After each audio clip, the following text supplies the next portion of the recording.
Buenos días, buenos días, buenos días. Estamos en texto literario 2. Denise, ¿ahí andas?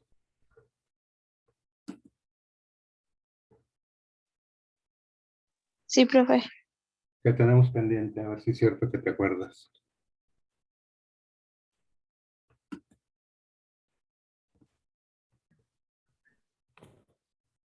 ¿Ya tuvieron algunos exámenes o todavía no? Todavía no. Todavía no.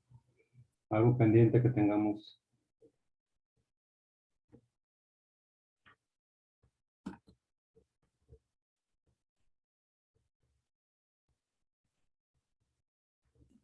Creo que nada más el tema de hoy, profe. Que se llama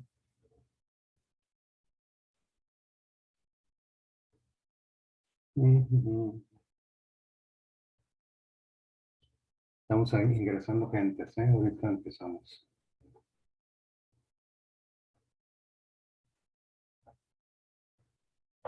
Muy bien. Próxima semana exámenes, ahorita platicamos de ello. Vamos a ingresar próximos.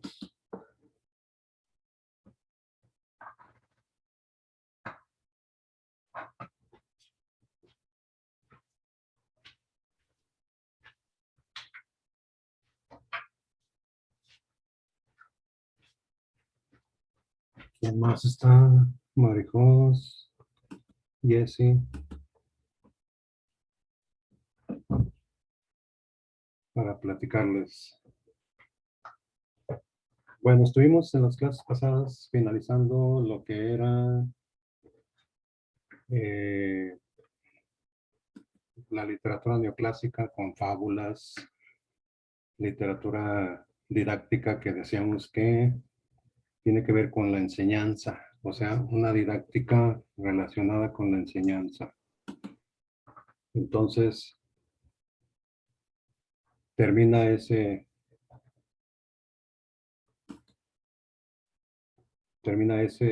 tema y dijimos que había una serie de personajes que iban a cambiar la faz de la Tierra en cuanto a las ideas.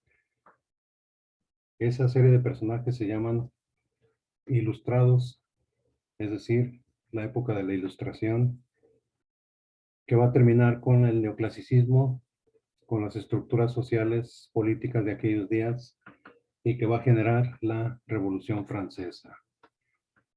Y a raíz de ello va a surgir un nuevo movimiento artístico, pero antes de ello va a haber un pre.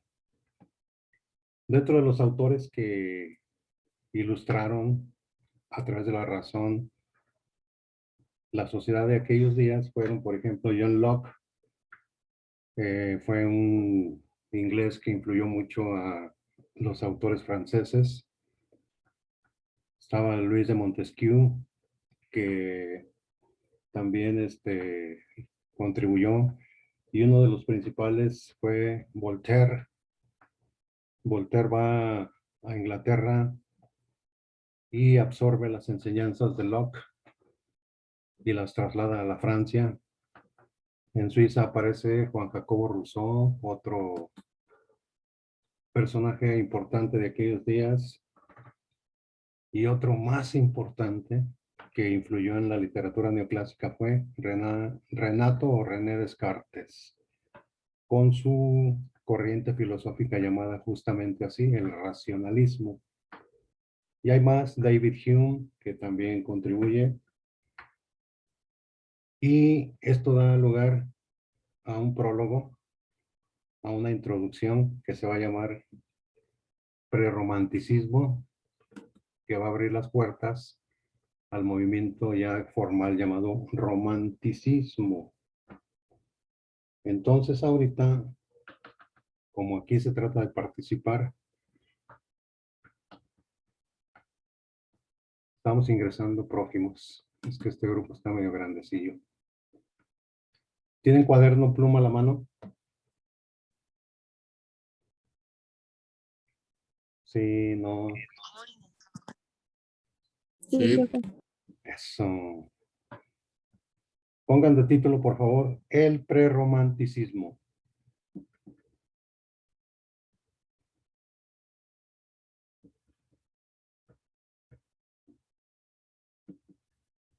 El prerromanticismo, o sea, pre antes de. Y luego investiga los siguientes puntos. Van a tener un ratito y el que empiece a participar, ¡pum! Empezamos a poner puntitos porque ya va a haber examen. Define prerromanticismo. Ahorita investigan. Define prerromanticismo.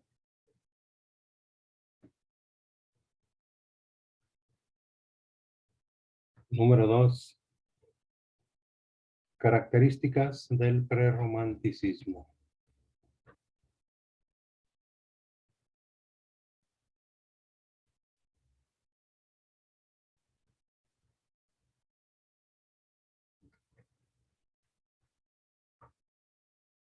Y número 3, autores prerrománticos. Así como si fueran a hacer un acordeoncito. Entonces, la 1 es la definición de prerromanticismo. La 2, sus características. Y la 3, autores prerrománticos para abrir el tema ya formal del romanticismo. 5, 7 minutillos para que investiguen y ahorita participen.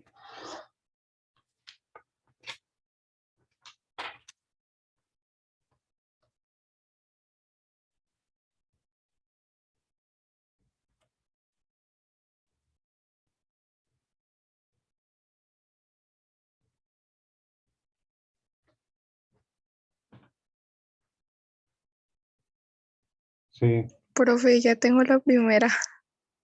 muy bien. A ver, Marijos, dice así. El prerromanticismo fue un movimiento literario que se desarrolla en Europa principalmente en el último tercio del siglo XVIII y cuyo caso transcurre en las últimas décadas de la centuria, cuando se ve sustituido por el romanticismo, en total oposición al neoclasicismo, principal estética de la Ilustración. Ahí está, la ilustración. Sí, es un prólogo, un cáliz del romanticismo, el pre, por eso se llama antes de. Y surge a finales del siglo XVIII, justamente cuando cae la Francia bajo la Revolución en 1789 y que un cuate dirige ahí al grupo para tomar la Bastilla y empieza a cantar una melodía que se llama la Marsellesa. Y por cierto es el himno nacional de Francia actualmente. Durante mucho tiempo estuvo prohibido porque lo asociaban con revoluciones. Y los que saben dicen que es el himno más bello del mundo, la Marsellesa, por Marsella, ¿no? Una ciudad de España. Muy bien, entonces estos amigos van a dar inicio al movimiento romántico que vamos a detallar ya más adelante. Ya le puse punto a Marijos Hernández. Profe, ya tengo la segunda. A Las ver, características del prerromanticismo. Diego Uriel. Sí. En el prerromanticismo se dan los siguientes caracteres que lo separan de un neoclasicismo. Punto número 1. Afirma el predominio del sentimiento frente a la razón. En sus obras, los escritores expresan sus sentimientos más tristes y exaltados. Punto número 2. Rechazan las reglas, aunque algunos escritores prerrománticos lo aceptan. Y punto número 3.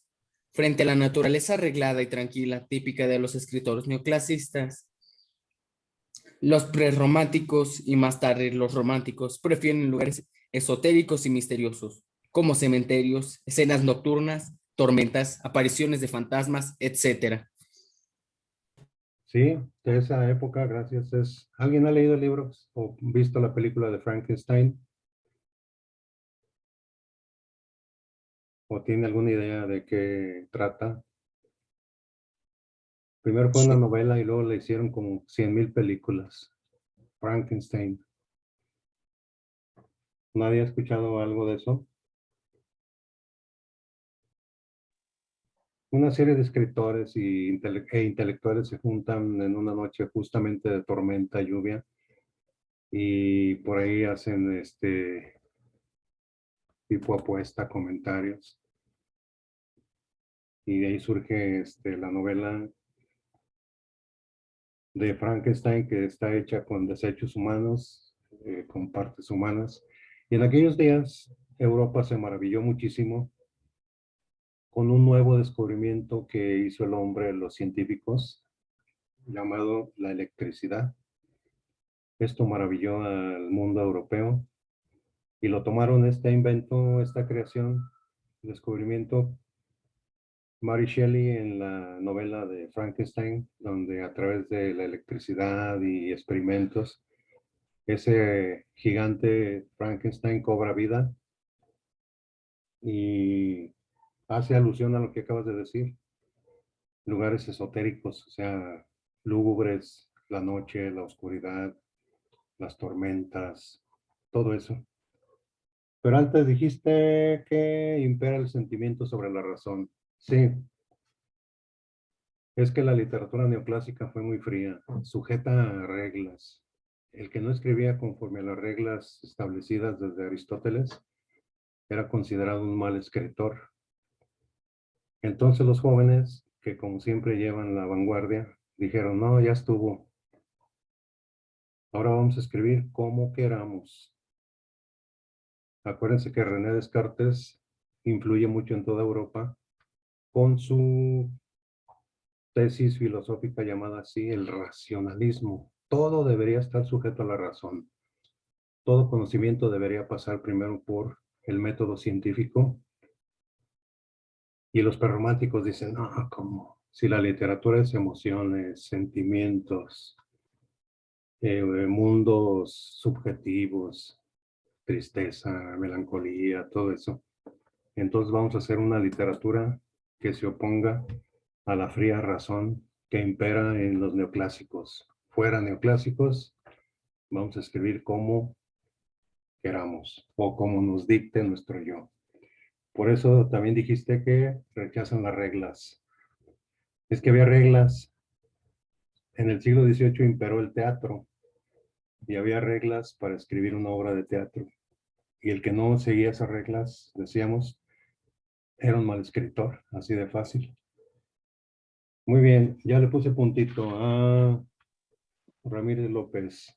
Diego. Yo tengo los autores, profe. A ver, Javier Sánchez. El primero es Jean-Jacques Rousseau, Thomas Chatterton, Louis Sébastien Mercier, Madame de Staël, Manuel José Quintana, José Cadalso, Vittorio Alfieri, y esos son los que tengo. Sí, ¿qué otro apellido tienes, Sánchez? ¿Qué? Sánchez Rizo. ¿Puedo participar, profe? ¿Cómo te pidas, perdón? Sánchez Rizo. Ah, ok. Claro que sí, adelante. Ok. El prerromanticismo es un movimiento literario desarrollado a lo largo de Europa de manera más notoria a finales del siglo VIII. 18. Tal y como su nombre lo indica, esta corriente fue la precursora del romanticismo literario, tendencia que a su vez se opuso a la literatura neoclásica en su totalidad. La aparición del prerromanticismo trajo consigo una nueva forma de expresión unida a una nueva forma de expresar. A partir de su surgimiento se dio un pensamiento idealista que generó un giro de 180 grados a lo existente, comenzando así una literatura más explícita, expresiva y apasionada. Exactamente. Gracias. Y las características Sí. es que este movimiento literario presentó aspectos diferentes a los del neoclasismo, entre las cuales se pueden mencionar los siguientes, como los sentimientos como vanguardia, dejó de lado las oposiciones del neoclasismo, los espacios en las tramas de las historias eran oscuros, la libertad como premisa dio paso al enriquecimiento de los distintos idiomas. Y solo eso. Sí, gracias. Sí, muy bien. Idealismo, gracias. Esto surge a raíz de la Revolución Francesa. Los jóvenes empiezan a buscar nuevos derroteros, nuevos caminos y se ven influidos por el lema que consignó la Revolución Francesa: libertad, igualdad y fraternidad. Es que en la literatura neoclásica los círculos literarios eran muy cerrados, no cualquiera entraba. Y cuando se da la Revolución Francesa, surge una apertura en todas las capas sociales y gente considerada del pueblo empieza a tomar más participación en el arte, en la política, y empieza a acceder a puestos de gobierno, cosa que antes era imposible. Sobre todo la burguesía, ¿no? Acuérdense que había dos tipos de aristocracia. La aristocracia es sinónimo de lo mejor, así fríamente hablando. La aristocracia de sangre, que eran los reyes, monarcas, príncipes, y se transmitía por herencia. Aunque no tuvieran dinero, los aristócratas de sangre eran aceptados en el círculo. Si quedaban pobres por una guerra, lo que sea, seguían siendo aceptados porque eran parte de la aristocracia de sangre. Paralelamente va surgiendo otro grupo social llamado la burguesía. Se llaman así porque vivían en los burgos, que después se convierten en ciudades. Y estos se dedicaban al comercio, entonces amasaron mucha riqueza, pero no eran de la nobleza. Sí, podrás tener dinero, pero no perteneces a la nobleza de sangre, a la aristocracia de sangre. Por eso estos cuates financiaron la Revolución Francesa. Acuérdense que a los reyes y nobles los guillotinaban. Entonces se da la libertad, igualdad, ahí está. Nada de que nomás los nobles gobiernen, no señor, también nosotros tenemos derecho. Y empiezan a escalar puestos públicos la burguesía, y es cuando se da la apertura en todos sentidos. Entonces, surge una nueva forma de escribir, de crear en el mundo de aquellos ayeres, a través de los ideales y de la libertad de expresión, ¿no? Sobre todo de los jóvenes, que eran los que hacían la punta en los cambios de toda índole, políticos, sociales, económicos, artísticos y demás. Muy bien, ya le puse su puntito a Jessy. ¿Quién más quiere puntos? Porque estos les van a servir como no se dan Yo, profe, idea. A ver, Adrián Flores. yo le voy a decir los representantes, los Sí. más importantes que me salieron. Muy bien. James Thompson, James McPherson, Thomas Catterton, Edward Young, Thomas Gray. Así es.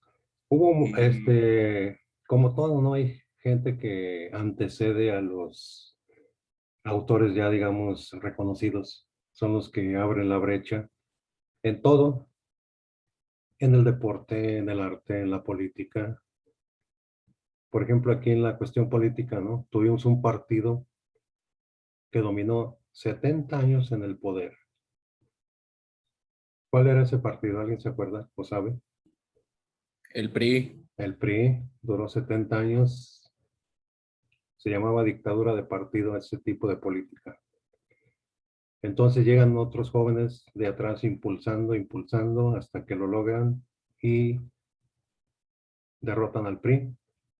Algo que anteriormente era insólito. Lo logran y se instaura un nuevo partido en el poder. Acuérdense también de don Porfirio Díaz, que duró 30 años. Los jóvenes como Madero y otros fueron los que terminaron con la dictadura. Así también en el arte hay jóvenes que empiezan a impulsar. Los Beatles, los Rolling Stones en la música fueron los que hicieron la brecha para que después surgiera el movimiento del rock, ya reconocido a nivel mundial, porque antes decían, ay, esa música es del diablo, mira esos greñudos, mira esos cómo se visten, los hippies, y ya después la sociedad cambia en todos sentidos. ¿Habrá otro participante? Yo, profe. Yo, profe. A ver, ¿quién dijo yo y quién dijo yo? Yo, Uriel. Uriel. A ver, Uriel Becerra. Yo sobre autores encontré a Gray. Él era un escritor extremadamente autocrítico que publicó solo 13 poemas en su vida, a pesar de ser extremadamente popular. Incluso él se ofreció el puesto de poeta laureado en 1757, aunque declinó. Después tenemos a James McPherson. Ujú. Este fue uno de los más recordados por las famosas canciones de Ocean. Él fue un escritor escocés, poeta, coleccionista literario y político. Es conocido como el traductor del ciclo osario de poemas épicos. Él fue el primer poeta escocés en obtener la reputación internacional. Correcto, ahí está su puntito, Uriel. ¿Alguien más dijo yo? Yo, profe, Adelante. los principales temas: Sí. sentimientos y emociones, Ujú. imaginación, inocencia y sabiduría de la infancia, naturaleza, representación del yo a través de elementos externos, la nostalgia, rechazo de sistemas absolutistas, individualismo, belleza y los elementos cotidianos y exóticos. Correcto, ahí está su puntito. Dijiste, gracias, emociones, sentimientos, tristeza. ¿Por qué creen que actualmente todavía persiste la palabra? Ay, es muy romántico. ¿Qué música te gusta? Romántica. ¿Por qué? Porque habla de amor, de sentimientos, emociones. Desde entonces queda ese sello en el mundo del arte como romántico, sinónimo de emociones. Correctísimo. Se da un vuelco a la naturaleza, se empiezan a describir los paisajes, los bosques, surgen personajes de la Edad Media, las hadas, las ondinas, las nereidas, los dragones, los príncipes encantados, Blancanieves, todo ese mundo de imaginación va a resurgir en esta literatura. La expresión del yo, o sea, el autor expresa su mundo subjetivo. Subjetivo es el mundo que abarca las emociones y los sentimientos de un ser humano. Rechazo al absolutismo. Sí, es que los reyes eran absolutistas. Le hacían creer al pueblo que ellos eran los representantes de Dios en la tierra y por consiguiente no se equivocaban. Y el poder se transmitía de generación en generación. Al hijo mayor, si no había hijos, al tío o alguien, pero no compartían el poder. Entonces era un poder absoluto. Eso se le llama justamente absolutismo. Y todo esto lo va a rechazar el prerromántico y ya con más plenitud los románticos, ¿sí? Sigue la lluvia de puntos. ¿Alguien más? A ver, ¿Son las ahorita, mismas preguntas o hizo otras? perdón, ¿qué dijiste, Jessy? Que si son las mismas preguntas. Ah, sí, nada más. Bueno, ahí van otras en lo que traigo un libro que voy a usar. Apúntanle ahí, investiga, y ahorita les digo del examen. Investiga algunos datos importantes de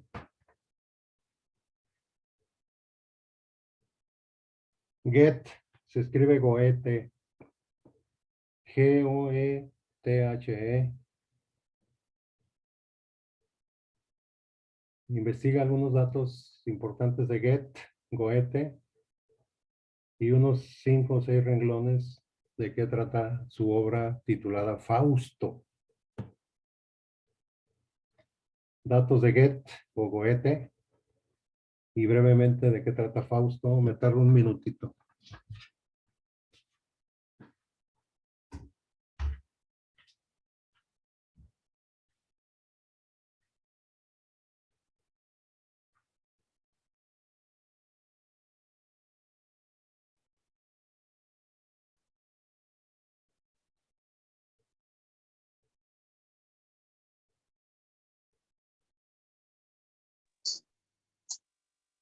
Yo, profe, a ver, datos importantes.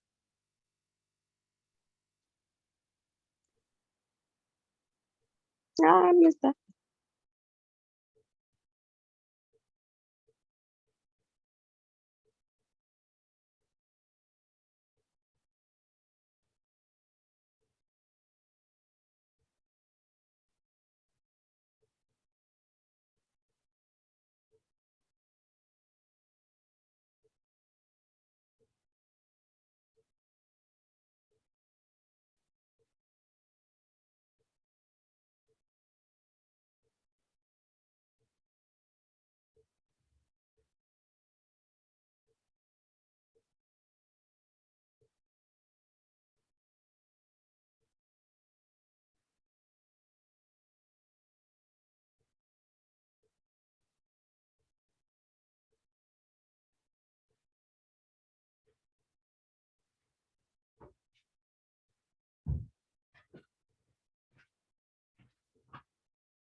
¿Me dejan pasar lista mientras? Gracias. Alba Nava. Alba. Diana Ávila. Presente. Uriel Becerra López. Presente. Alexis Uriel Carmona. Carmona Alexis. Leonardo Durán. Rogelio Durán. Presente. Adrián Uriel Flores. Presente. Diego Arturo Frausto.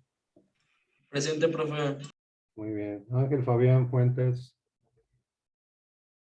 Fuentes Hernández. Fabián. Marijos. Presente, profe. Gracias. Marcos Omar Hernández.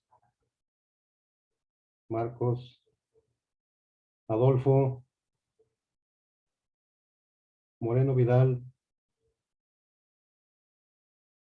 Gael Muñoz. Gael Muñoz. Denise Pérez. Presente, profe, Gael Muñoz. Ok. Denise Pérez. Presente, profe.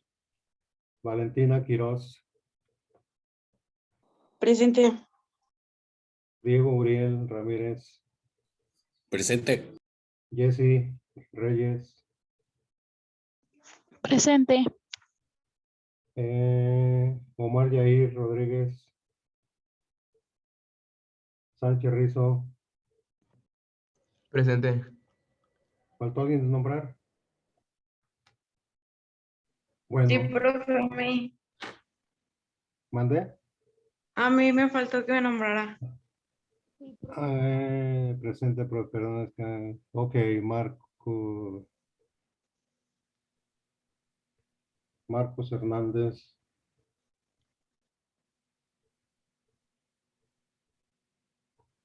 Sí, ¿cómo te pidas?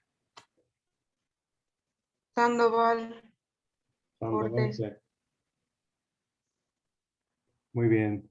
Mayra Rodríguez. Presente, profe. Ok. ¿Alguien más? Es que tengo aquí una lista manual y como se me descargó la tablet, pero aquí están ya. Bueno, escucho. Yo, profe. A ver. Profe, ya tengo los datos. Bueno, Goethe fue un dramaturgo, novelista, poeta y naturalista alemán, contribuyente fundamental del romanticismo, el cual ejerció una gran influencia y fue uno de los mayores exponentes del movimiento Sturm und Drang, Ah, que dio origen a ese mismo. ujú. Sus obras fueron em, El aprendiz del brujo, El Prometeo, y la que usted nos pidió que investigáramos era Fausto, si no me equivoco. Y bueno, esta obra se trata de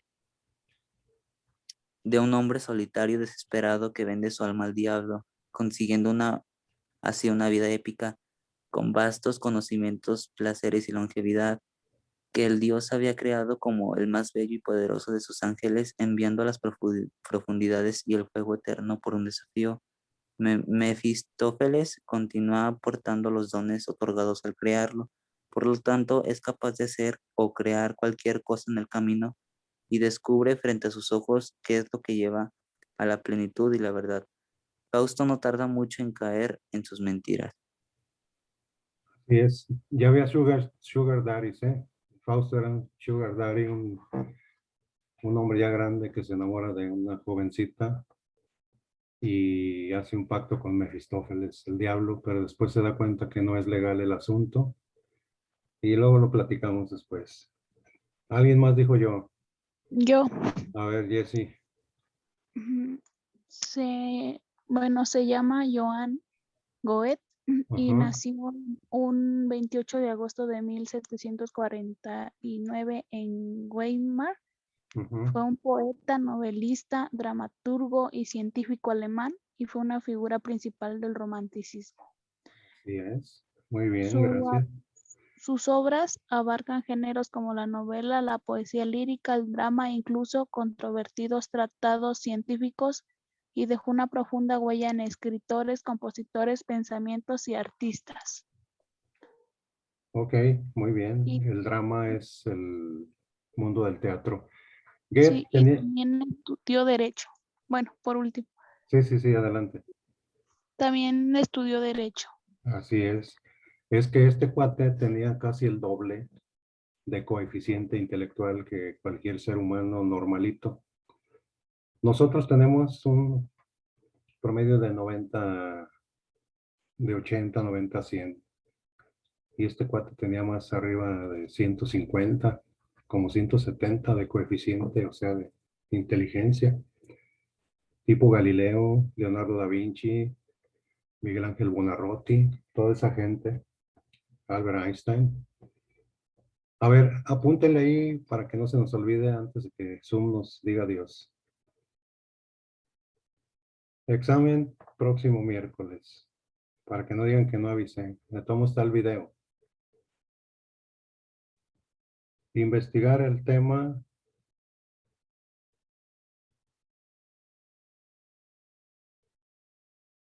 la literatura romántica o el romanticismo como quieran. Literatura romántica, romanticismo. Número 1, definición.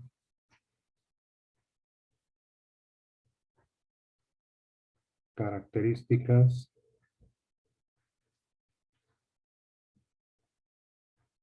Y autores principales.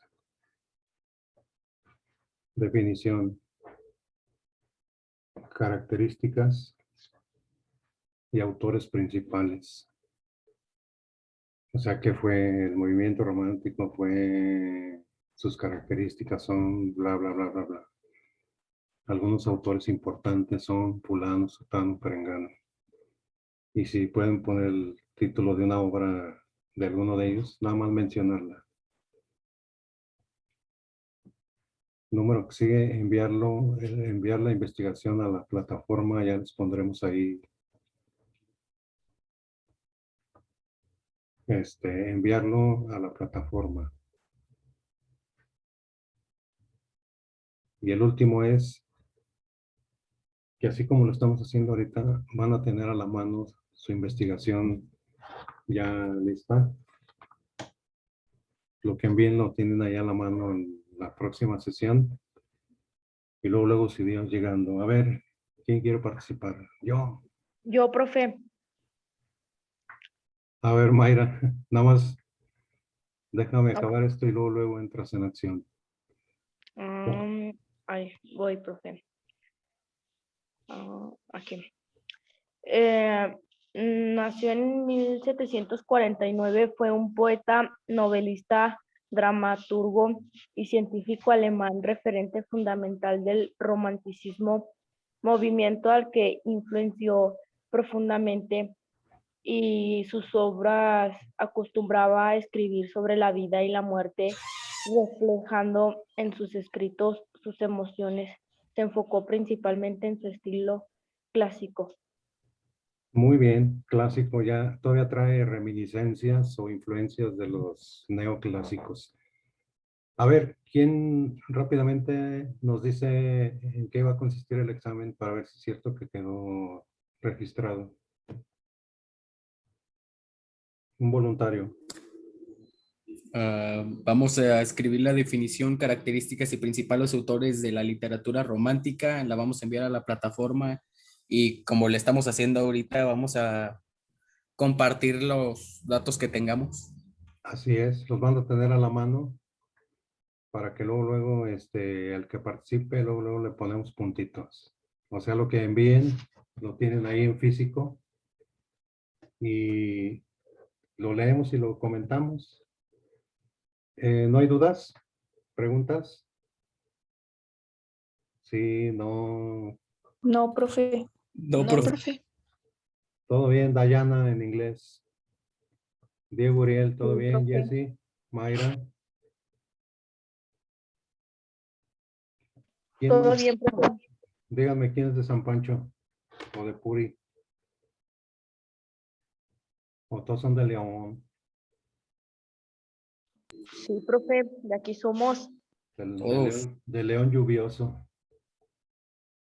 de León York. Muy bien, niños y niñas, terminamos por hoy y que tengan un excelente día, ustedes y toda su familia. ¿De acuerdo? Adiós, profe. Sí, Por profe, favor. gracias. Profe, gracias, igualmente. hasta luego. Gracias, profe. Por favor, investiguen. Quiero poner 9, 10, 10, 9. ¿Sale? Sí, profe. Ok. Sí. Gracias, nos vemos.